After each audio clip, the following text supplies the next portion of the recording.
Welcome to a MainelyDIY.com video.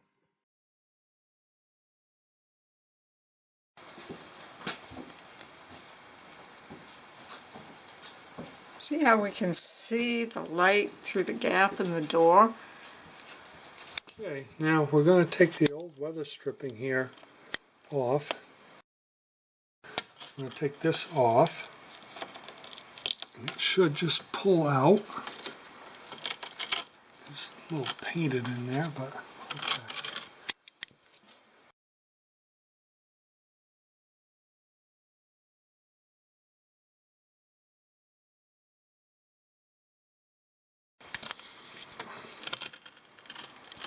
I'm going to just pull that right off like that. Okay.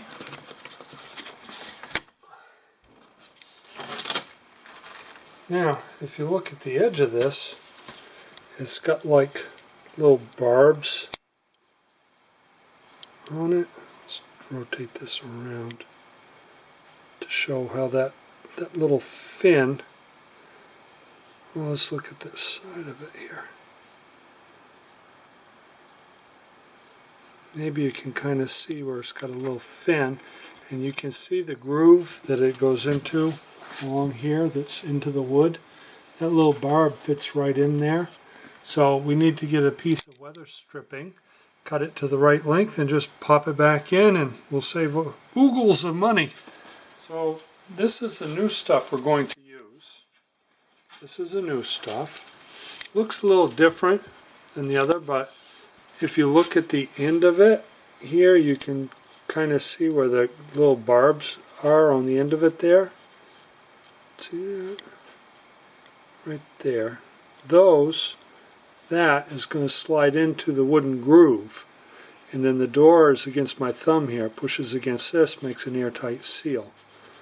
So first thing I have to do is measure and cut it to length. Right at the end of my thumb's where we need to cut it.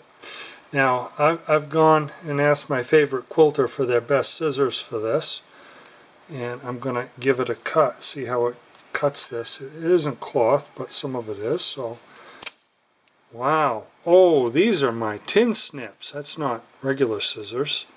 Okay, well, let's see if we cut it right. And we'll place this up in the groove and just push it in as I go.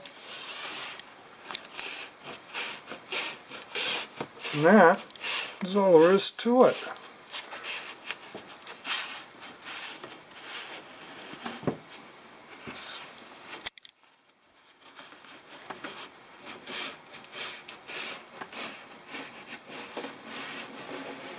Let's see how that lets the light in. Shut the door.